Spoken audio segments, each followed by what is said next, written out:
Olá, graça e paz. Essa é a 54ª semana da nossa jornada de leitura bíblica.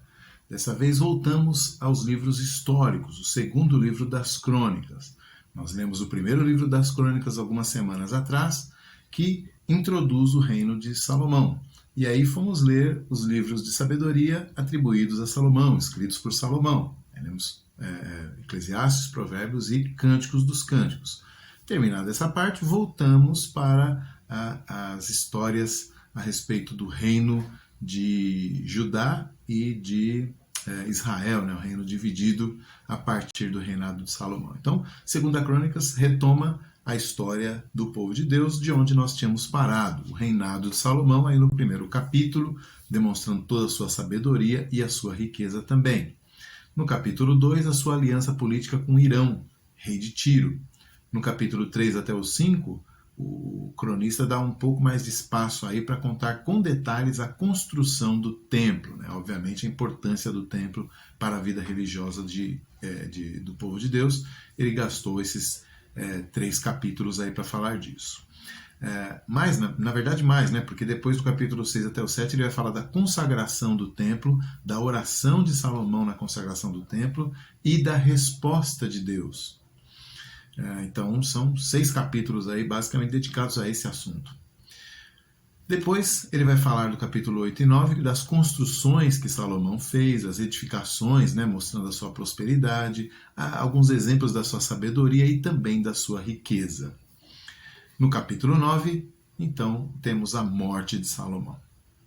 Capítulo 10, acontece a divisão do reino entre Roboão, o filho de Salomão, que herda o reino, né? Mas uma parte do reino se rebela e vai seguir Jeroboão, que não pertencia a nenhuma dinastia real, mas que ocupou esse espaço aí no poder político. No capítulo 11, o estabelecimento de Roboão é trazido com mais detalhes. No capítulo 12, Deus envia o faraó Sisaque contra Roboão. E no capítulo 13, o reinado de Abias e a sua vitória contra Jeroboão. Então, o primeiro embate aí, os primeiros embates entre o reino do sul e o reino do norte, né? Roboão contra o reino do norte e depois seu filho Abias também contra o reino do norte, contra Jeroboão, o rebelde, né? Capítulo 13. Meus destaques desse trecho.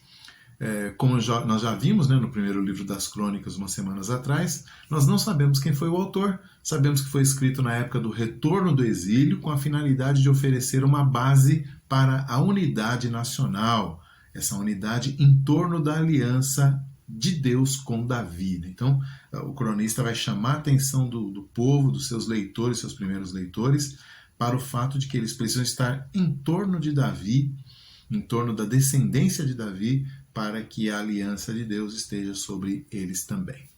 E é interessante nós fazermos a leitura comparada, viu? Ou seja, a gente tem esses relatos no primeiro e segundo livro dos reis e temos esses mesmos relatos no livro das crônicas. Quando a gente coloca um do lado do outro e vai lendo, a gente vai percebendo algumas diferenças que vão nos chamando a atenção para as ênfases de cada autor, o autor de reis e o autor de crônicas. Então, por exemplo, o autor de crônicas vai sempre chamar a atenção para Judá e a sua capital Jerusalém, o reino do sul. E ele praticamente não vai dar nenhuma atenção ao reino do norte, a não ser quando ele interfere com o reino do sul.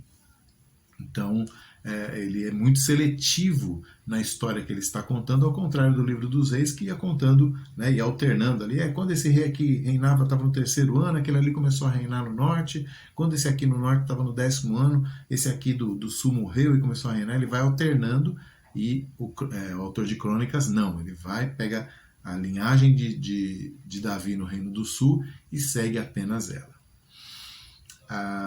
Por quê? Porque Jerusalém, a capital do reino de Judá, é a sede do reino davídico, do templo de Deus. Então, esse autor ele vê o reino do norte como apenas uma facção rebelde que não precisa de dar atenção para eles, não. Eles têm que voltar para cá e aqui é que eles vão fazer parte do verdadeiro povo de Deus. Então, essa é a teologia dele.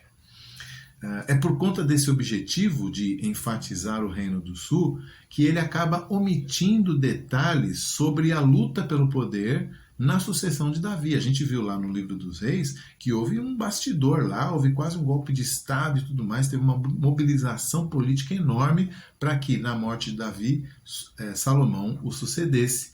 Mas o autor de Crônicas não dá atenção a isso, como uma forma até de mostrar esse reino do sul unido com Davi e com Salomão como o ideal de Deus. Então, né, nessa tentativa de idealizar, ele acaba até, não vou nem falar disso aqui para não manchar a reputação, né? Outro exemplo, ele não fala da idolatria de Salomão, por causa das suas esposas pagãs, que a gente viu lá no primeiro livro dos Reis, capítulo 11, né? Tem um capítulo inteiro dedicado para a derrocada espiritual de Salomão. Aqui ele não fala nada a respeito disso. Ele prefere mostrar o lado positivo do Reino Unido sob a dinastia de Davi. Então, por exemplo, somente ele conta como Roboão, né, o filho de Salomão, como Roboão acolheu sacerdotes levitas que haviam sido praticamente foragidos, né? Tinham sido expulsos do reino do norte por Jeroboão. Jeroboão, no reino do norte, ele instituiu uma nova religião, né?